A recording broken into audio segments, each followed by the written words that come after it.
Hi again, this is Karim Kadri and welcome back to my channel. Today it was sunny, so I thought I'm gonna do the video outside to benefit from this lovely weather.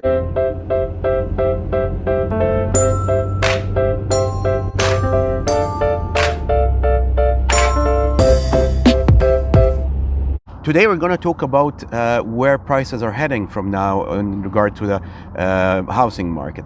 As we've seen in a previous video that we are in a crash, and please refer back to that video if you haven't seen it. So where are we heading from now after the crash? So prices, when it comes to pricing of any goods or service in the world, the pricing is always determined by the relation between supply and demand. Real estate is not different than that. So basically there are the forces of the supply and the forces of demand, and they're pushing prices on different directions, opposite directions. So when supply increases, this puts a down pressure on the prices and gets prices to go down, and vice versa. Whereas for demand, when demand increases, this put an up pressure on prices and get prices to move up, and vice versa. So what's happening right now in demand and supply in the housing market? Before diving, I've heard a lot of people, and a lot of those people are thinking maybe buyers are afraid to buy right now, and that's affecting demand, and what's not. In my process of thinking, I like to remove guessing out of the pictures. I like to only think about facts. And what's better than numbers to provide us facts? So let's look at numbers and see what numbers are telling us in regards to supply and demand in the housing market. First, let's differentiate between the short term and the long term, because the picture for the short term might be different than the picture for the long term. Short term, how short of a term are we talking about? I'd like to think a year.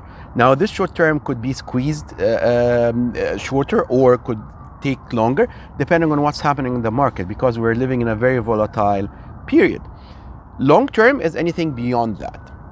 So let's look at the numbers for the short term and see how they're looking. Let's see the numbers. Okay, we're here back in the office to try and look at the numbers for the short-term period. Now, in the short term, we have supply and demand. What are the sources of supply of houses? Basically, it's the new build that have been completed and are ready to be sold, not the ones that are still starting, because the starting ones are going to affect the future, not right now. Plus, the houses that are being recycled. Recycled meaning that these are existing properties that people are trying to sell, secondary market. So you've been living in a property, now you're offering it to sell, to move to another area. So that's the source of supply. Now, there's a lot of factors that could affect supply, increasing it, decreasing it. Rather, in this video, they're going through those factors. I did the analysis. I'm just going to show you the end result. So let's look at the number for the supply on the short-term period. Now, as I mentioned, the source of supply are new builds and change hands. Now, this is a very interesting graph. I've been asked where I get my numbers from, so I'm going to tell you where I get my numbers from. I dig deep, I get it from reputable sources, but I do my analysis and I draw my graphs myself. So these numbers are based on the real estate board. This graph shows the new listings of new built and existing properties across all different types of dwellings in the GTA area and the surrounding areas. Now, it's a very interesting curve. It shows that the numbers keeps on going up and down, up and down. But if we looked a little bit deeper, we'll notice there's a seasonality thing taking place. So always during spring, we have the highest number, start dropping until the winter, we have the lowest number. So that was in this year as well, this year, this year. It has always been the trend over the last 5 years. As a matter of fact, if we go back further in time, it's the same trend. But I'm concentrating on the last 5 years. And you'll notice that it's been sort of a channel. So they are between the lower limit and the upper limit, it's going parallel. As a matter of fact, it's shifting upwards a little bit. So as we go in time, things are improving. Now, let's look at that. So this means if it's a seasonal thing, so does it mean that right now that we're seeing lower number of listings as opposed to the beginning of the year, that's normal? Let's look at the numbers. So what I did for each year, I pulled the highest number of new listings and the lowest numbers. And when did that take place? You will notice over the last 5 years that mostly, or 6 years, concluding this year, mostly the highest number has always been in May. May was the highest number of new listings, except in 2020, which is the year of the COVID. Everything went berserk, everything went crazy. And instead of numbers dropping after May, they kept on increasing until they reached September. So the peak was in September. 2021, we had an early peak in March. Now comes 2022, it seems we're coming back to normalcy because the highest numbers were in March and May. They're more or less the same. They're indifferent. So whatever. So we're turning back towards May. On the other hand, the lowest numbers have always been recorded in December of each year. As for 2022, we're still using the October numbers. We don't have November and December yet because right now we are in November. So we're taking October as the indication. It's interesting because October numbers are a little bit higher than September, so it started inching up a little bit. But anyway, let's look at that. Each year, the drop between the highest number and the lowest number has always ranged between 70 to 80%, towards the higher 80s. So in 2017, it was 76%, the drop between the highest number and the lowest number, the seasonal effect. In 2018, it was 77, 2019, 80, 2020, which is a crazy year, it was more of 70% towards the lower end. 2021, we're coming back to normalcy of 76%. 2022, we've only dropped 43%. Mind you, we're still in October, I understand. But still, this shows that we haven't dropped as much as we would think we have because of what's happening in the market. No, it's a seasonal thing. So this means that there's no, so the verdict is, I'm sorry, I'm going backwards rather than forwards. Sorry. So the verdict for the short term, that the supply, there's no evidence for any extreme abnormal changes taking place. The supply is just following its own normal trend, taking into effect the seasonality. So it seems the supply hasn't changed.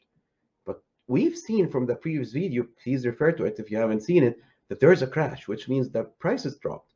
So if the supply hasn't changed, this means that the demand must have changed. Let's look at the demand.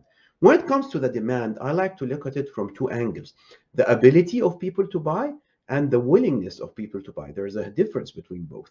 You might be able to do something, but you're not willing to do it, or you're willing to do it, but you cannot do it.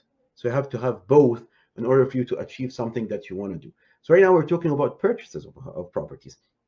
So these numbers, I've pulled them from the RPC composite, that's Brookfield company, real estate boards, different boards, real estate brokerages, RBC economics reports. Anyway, there are different ways of calculating this number or graph, which what we call the uh, um, affordability index for housing.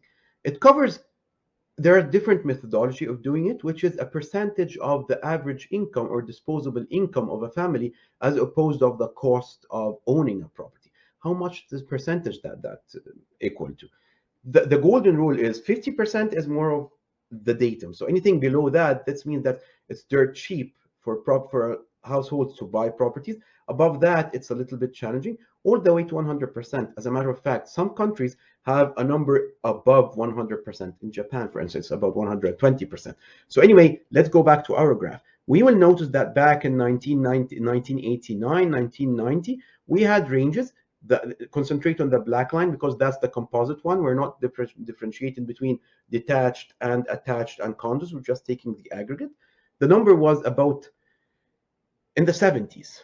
Now, all the way we come all the way to 20, then drop, became cheap, cheap, cheap, cheap, all the way to 2022. We're back to the high 70s, 80 as a matter of fact. So most probably it's becoming less affordable. However, mind you, it's still affordable on average because it's still less than 100%. Yes, this means that people need to squeeze their livelihood to get a property, but they still can afford it. So yes, there's a drop in the ability in demand, but it's not a deterring drop. Now let's look at the other side of the equation, which is the willingness. Now, how can we measure willingness? A very interesting thing is what I did here, or what I pulled. So the previous graph that we just seen, which is the number of new listings as opposed to the number of closed deals, which show the gap. So the gap between that, as it goes higher, this shows less willingness. Goes lower or gets squeezed, more willingness. We'll notice that there was seasonality as well. So the gap always grow bigger during spring and summer. Comes winter and it drops to the extent that we do not have gaps. As a matter of fact, here we're closing more than the new listings. So let's go all the way to here, 2022. Spring came, we had a gap, huge gap, but it's not that bigger from the one that we had in 2017. Now the changes appeared here as we are heading towards the end of the year. Previously, what happened? The gap tends to close. Now this year, it didn't tend to close. So what does that mean? This means that people are less willing to buy properties, or they are reluctant to close on deals. Again, it's not a huge gap, so we shouldn't be 100% alert, but we're just measuring the change in trend. So this means that in terms of demand, the verdict on the short term is yes, there's an evidence of drop in demand in both ability and willingness. However, it seems that the effect is coming from the willingness side more than the ability, which means that people are less willing to buy. So it's a sentimental thing. Okay. Now, as we said, it's the relation between supply and demand. Supply is fixed, demand is going lower, and accordingly, it's pulling prices lower. So this means that the view on the short term is as follows. The market tends to be on a balanced state. Supply and demand are balanced. However, it seems to be inching a little bit downwards. So it means that we might see more further price reductions, but not big ones, as we've seen from the graphs. So there might be a little bit drop, a little bit, not more. On the other hand, we are seeing that the effect of that is taking place because of the sentiment. And sentiment is a very interesting thing because it could change in a second. So what kind of factors could change this sentiment? A lot, such as if right now the interest rates stop being hiked, people are going to get crazy again. They're going to get back into the market. They're going to jump directly, and accordingly, the demand is going to grow up. Or on the other hand, what if supplies dropped, which is not foreseeable. But anyway, it seems that's a sentimental thing. So on the short term, we're having a balanced market, inching a little bit lower, but very volatile. Let's take into consideration before moving back to look on the long-term picture that there's a study by the Scotia Bank which the province adopted and has used it in its new task force and all the information it provided. So this means it's a legitimate source. This report states that the province of Ontario needs to add at least 650,000 new dwellings to reach a percentage of housing per capita equivalent to what we're seeing in the rest of the nation, in the rest of the country. Which means that in order to close the gap, as we sit right now, there's a gap. Despite that it's a balanced market, it's inching downward, there's a gap between supply and demand that needs to be filled, or prices are going to go up. So what's holding price from going up? It's the sentiment, the emotional aspect.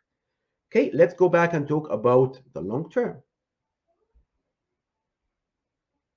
Okay, now that we've seen the numbers for the short term, it seems like in the short term, there hasn't been much changes when it comes to supply. A little bit of change, but not many. And on demand side, we've seen that there is a change.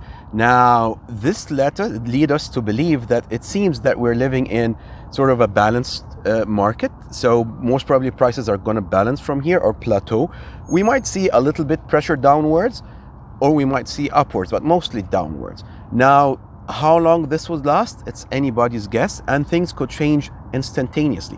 Because right now we're following sentiment. It's the sentiment, as we've seen, the demand is affected by the ability, but mostly the willingness of the buyers. So it's a sentiment thing. What could change sentiments? A lot of things. For instance, first, if the Fed the Feds in the States stopped the interest hikes or started slowing it down and then fixed it, which is what's expected to happen, this is going to have a boost on the morale of the market. Whatever the Fed does affect everywhere in the world, right? So it's having this morale, this is going to get buyers more into the habit of buying, and this could move prices right away. On the other hand, there's a concern about the mortgage repayment with the current owners, because with the increased interest rates, people might now are facing problems paying back, especially when the stress rates right now are, the new stress rates are higher, and people that got mortgages on the previous stress rates right now, they're paying interest at a higher rate. However, we shouldn't be that concerned about that for many reasons, because statistically, the Canadian market, about 70% of the mortgages are given by banks, chartered and non-chartered, and these do a lot of due diligences. So we shouldn't be afraid. The market in Canada is much stronger than we think. And what are people afraid of? That people are going to go into fire sale and try and sell their houses quickly because they cannot pay the mortgages, and we're going to see foreclosures. Now there's a lot of myth and talks about foreclosures because of what we see in the programs on HGTV and what's not. Now that relates to the States. In Canada, it's totally different. That's an interesting point. I'm going to do a video about foreclosures to talk more about that. But back to our, let's stay on track. When it comes to the short term, it seems we're balanced. We might see a little pressure downwards, but not much. And then we're going to head to the big picture. So let's look at the numbers of the big picture. So in the long term, what are the forces of supply and forces of demand? Supply in the long term is more dependent on new houses being introduced or properties introduced into the market rather than the recycled ones. The recycled ones is ongoing, but we need new ones. Let's look at the numbers. So in terms of long-term supply, it's very interesting because the province, oh, where should I go? Here is good. Okay, the province of Ontario has just announced in October 2022, it's a very, very ambitious plan to introduce more than at least 1.5 million new dwellings in the province by the year 2031. And this ambitious plan is based on number of factors or number of pillars, let's call it like that. The first one is empowering the mayoral powers so they could overrule a lot of municipalities and councils' decisions to allow new developments. The second one, reducing the administrative burden on developers to get approvals. The third one is trying to provide more speedy approval for infrastructure. The fourth one is more available, making land more available. Now, is this plan achievable? Most of the experts believe it's not. Specifically because these pillars include, now I'm not going to get into politics, but these pillars have a lot of problems within them. The first one is empowering the mayoral powers. I think this is against democracy, and most probably it's going to face a lot of backlash. But anyway, that's one of them, and it could allow for corruption. So I'm not sure if they're going to be capable of doing that. Secondly, reducing administrative approvals. The problem, it's always good to cut bureaucratic process, but the only problem is, in most cases, in order to achieve this plan, you want to increase the density of the population, which means adding more dwellings in line with what they just issued, which is overruling or overriding the municipality's code to allow people to add more dwellings on the same pieces of land. So a house could be split into a duplex, triplex, even if it doesn't meet the city's code. Now, the problem with that is these rules and bylaws are put in place based on the density of the people, the availability of infrastructure, utilities, roads, parking spaces, and all of that different stuff. So if we start speeding that and overruling those administrative bureaucratic process, we might end up with not a good of a living situation. But anyway, so I think they're going to face a backlash on that point as well. Speeding the infrastructure approval. Okay, I mean, so I'm going to demolish a house and build a 20-story building on its place. Do I have enough infrastructure to support that in terms of water, sewage, electricity, and what's not? How can I solve this? The last and the one of the most controversial pillars are adding more land. As a matter of fact, they're trying to add more land from the conservative, I'm sorry, conservatory land, environmental important land, such as the green belt around the Golden Shoe. And it's very interesting because they're going to face big backlash. Okay, so now we have a problem. It's a very, very ambitious plan. Will they be able to achieve it or not? There's a big question mark. And most experts believe, no, they will not be able to achieve it. Now, let's take a neutral standard. Let's assume they achieve it. Even if, again, let's assume there hasn't been any political changes during the period, so they will be able to achieve it. Now, if they achieve it, the only other problem is they already announced that this 1.5 million, out of that, a little bit more than third is just aimed to cover the existing gap, which is in line with the number that we've seen in the Scotiabank, about 650, more or less. So basically, we first need to close the gap and then cater for the new increasing demand. So it's going to take years. Now, in order developments to kick, it takes years. We like it or not, construction is a lengthy process. Plus, there's a very important thing. There is a lack of skilled labor and workmen and tradespeople. Huge shortage as we sit right now. So how can we overcome that? It's going to take a lot of miracle. But anyway, let's assume they achieve that. Even if they achieve it, the gap is not going to close until 10 years from now. So this means during the 10 years, supply is not meeting demand. And maybe even after they achieve it, demand is going to surpass that. So let's look at demand. So when it comes to demand, there are a number of factors taken into consideration. The first one is ability and willingness. Let's talk about ability. So this graph, it's a very interesting graph issued by the Statistics Canada. It shows that the median household disposable income in Canada has always been growing since the 60s, as you can see. So, and here, yeah, we had a little bit of a hiccup here because of the inflationary period we're living in, but there's now nothing for us to predict that it's going to go low.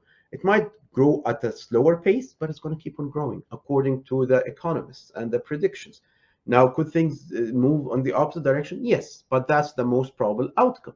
So basically, if the disposable income increased, right now we have the affordability at about 80%. So if the disposable income increased, this means that affordability is increasing. The second thing is with the new programs, immigration program, there's new more ratio added towards the business and entrepreneur immigrants. Now, business and entrepreneur immigrants, these are immigrants that are coming with their money. So they have more money. They have more money to invest. And one of their most necessities is to have a dwelling. So most probably they're going to have more ability to buy. The third thing is either the economic situation is going to improve globally and in Canada, or we're going to have a lot of big problem more than dwellings. But let's assume it didn't. If it didn't improve, this means that the commodities prices are going to drop. So again, the cost to build houses is going to drop. So in any event, it seems that the ability in terms of demand is going to increase. Now, what about the willingness? Willingness is a very interesting thing. So let's talk about population for a second here. Now, this is the population projection as per the province of Ontario. We have the low case, base case, and even the high scenario case. Even with the low case, numbers are growing dramatically. On the other hand, if we look at this here, it shows the demographic, the age, the pyramid of the population. We'll see as we stand right now, the majority are here on the 60s and the 20s. Now, on the 60s, these are the guys that are going to move to senior houses, most probably, or going to downsize. Now, these folks here, the high teenagers and the 20s, these are the persons who are demanding new properties. They want to buy their own homes. So this means that demand is going to increase. And with the new population increases, we'll see here that this green line around this pyramid is bulging towards the middle, which means, which is a very healthy thing for any economy, for any company, by the way, but this is an economical thing. So this means that we're going to have a bigger sector of the people demanding housing. So let's summarize that. The population in Ontario is increasing. Demographically, we're getting more weight towards the segment that require purchases of properties or require a dwelling to live in. To add to that, the government announced, the Canadian government, that they have a very, very ambitious plan as well to allow 500,000 new immigrants per year, at least until 2024, and it might be extended beyond that. Now, let's not talk about that. It's not our issue. It's not the concern of this video. I believe it's a good thing to fuel the economy because globally we have a demographic shifts that is affecting a lot of countries. But anyway, regardless of where we stand on that, this is happening. So the majority of these people coming, they were not really incorporated in this projection because this projection took place before that announcing. So this means that we're going to have even more people. Statistically, historically, 40% of immigrants reside in the GTA area. 30% then resides in Montreal, and the remaining in Vancouver and the other part of Canada, but 40% in GTA. So what does that mean? So the verdict on the long term is that we're seeing indication of demand increasing big time, surpassing supply. Supply is not increasing, or it's increasing not as fast, and even we're not sure it's going to be achieved. So this means that higher demand, lower supply, or supply not growing as much, which means it's going to put up pressure on prices. So prices are going to go higher. So this is the view that we have. What do we do out of that? What do we take out of that? The long run, it seems that the numbers indicate that we're having an issue with supply. Supply is not gonna pick up much, whereas demand, it seems they're gonna see huge increases in demands, which means that demand is increases in demand, gonna push prices higher. Supply is not increasing as much, and accordingly, it's not pushing prices down. So it seems that prices are gonna start going up on the long term, at least for the coming 10 years, which means that this is, again, it's anybody's guess, but what are the numbers are telling us and the indications we can come up from the numbers. Great, it's good to know. So right now we have two pictures. On the short term, it's more of a balance, a little bit downwards. Long term, it's heading upwards. What should we do about that? As buyers, should we buy? As sellers, should we wait? No, those are the two coming videos. One specifically for buyers, the second specifically for sellers. We're going to be posted next week. As again, I don't want to give guesses. I want to do, or assumptions. I want to do my analysis. So follow up. Please don't miss these videos. You might want to subscribe, activate the notification so you don't miss any of my videos. As always, appreciate your support. Subscribe, please. Hit the like button. Please let me know in the comments if you have any feedback, any things you want me to change, or any topics that you want me to discuss. And hopefully you've enjoyed the videos. Until next time, stay safe.